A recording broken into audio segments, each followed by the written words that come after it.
Cette chanson, elle est dédiée à toutes les femmes qui ont été victimes des violences conjugales cette année et ces dernières années. On ne peut pas accepter de violence envers nos femmes.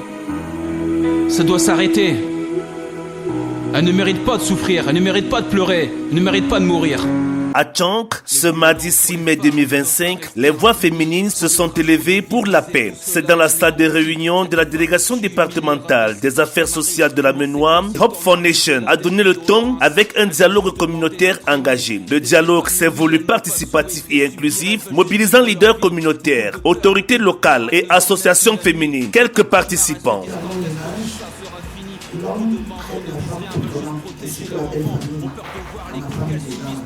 Conseiller à nous les femmes, pouvoir bien dialoguer avec les époux. Elles n'ont pas le mot à dire sur une question portant quelque chose dans la maison. Seul le mari a le droit de parler par rapport à ça. Quand la femme se bat à travailler n'importe l'homme ne voit pas. Tu peux rester toute la journée à travailler. Et quand tu te demandes pourquoi tu n'as pas fait ci, pourquoi tu n'as pas fait ça. Parfois, pour moi, c'est mieux de l'éviter, peut-être quitter à côté de lui. Parfois, il faut demander des excuses. Oui, demain, je vais le faire pour pouvoir t'épargner des problèmes. Tout est fait, mais rien ne marche. Je dirais donc, tout est fait. De quelle façon? De quelle manière? À travers le projet Bouofa, les organisateurs veulent renforcer la capacité des femmes à devenir des actrices de paix dans leur foyer et leur quartier. Ce dialogue communautaire est un levier pour déconstruire les schémas de domination et encourager la médiation. Anderson Motaze, secrétaire général de Hope Foundation. Nous avons discuté sur plusieurs questions.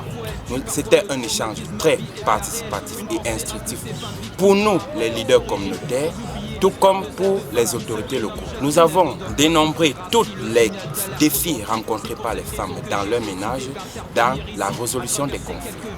Entre autres, les préjugés, les normes que la société a instituées pour rabaisser la femme, les normes culturelles et ou religieuses. Et ensemble, avec les autorités locales, nous avons énuméré les solutions qui peuvent être entreprises pour résoudre cela. Dans la salle, les expériences personnelles croisent les initiatives locales, le terrain parle, les femmes s'expriment. Il faut donc outiller les jeunes très tôt à la gestion des conflits pour éviter des décès tragiques. Le leadership féminin ou masculin ne commence pas à l'âge adulte, il se construit dès l'enfance. Adeline Tsopny, présidente fondatrice de l'association Her Impact. La problématique des violences faites sur les femmes et les filles aussi est une thématique assez controversée à cette époque où nous savons que les violences sont arrivées à leur extrême avec les cas de féminicide qu'on rencontre chaque jour au Cameroun et en Afrique. Et voilà, on organise des activités, on organise des ateliers de sensibilisation, on organise des causeries éducatives dans le but de sensibiliser que ce soit la femme et l'homme sur cette question qui est assez cruciale aujourd'hui. Et c'est le travail des organisations de la société civile qui essayent de justement combattre ces fléaux mortels, parce qu'aujourd'hui on parle de mort, on parle même plus seulement de violence physique ou de violence morale. On arrive à un point où les violences atteignent leur degré le plus élevé, où les femmes succombent après des violences ou alors meurent tout simplement après des coups. Pour Atefak Lucienne, présidente de l'association Sibaeva, la satisfaction est au comble. La relève est assurée car les jeunes prennent de plus en plus des initiatives dans la sensibilisation sur les violences faites sur le genre. Je suis ravie de voir Hope Foundation, qui est une association constituée des jeunes, développer, organiser un dialogue communautaire sur les questions de femmes, conflits et paix. Ça prouve qu'ils sont déjà mûrs et ils vont déjà se préparer à pouvoir, dans l'avenir, faire construire le Cameroun sans conflit. Les conflits au sein des ménages et des communautés ont un impact direct sur le développement local. Il est temps que les femmes soient pleinement impliquées dans les mécanismes de résolution. On ne le dira jamais assez, les femmes subissent souvent des conséquences les plus lourdes. Ngoupeyou Yomba Solange, déléguée départementale des affaires sociales de la Ménois. Comme stratégie de solution,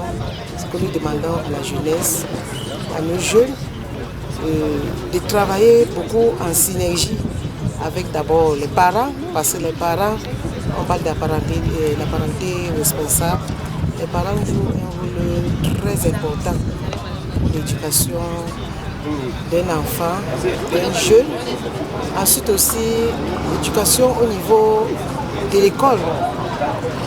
L'enseignant aussi qui passe toute la journée avec l'enfant à l'école, l'éduque. Et aussi au niveau de la communauté, travailler en synergie avec les communautés religieuses, les communautés traditionnelles, les traditions, respecter les normes sociales, nos cultures. Nous sommes ici dans la région de l'Ouest, nous avons nos cultures, respecter ces normes sociales pour le bien-être de l'enfant. Parce que ces enfants sont le reflet de la société. Ils sont l'avenir de demain. L'activité, inscrite dans le cadre du projet Bouofa Build Women and Family, s'est tenue sous le thème défis rencontrés par les femmes dans la résolution des conflits au sein des ménages et dans la communauté, perspectives et stratégies de résolution. En menant ce dialogue inclusif, Hope Foundation réaffirme sa mission, promouvoir le bien-être biopsychosocial des populations et construire une paix durable. Les violences sur les femmes ne doivent pas rester impunies. Trop de drames, trop de vies brisées, tout cela m'anéantit. Cette femme battue...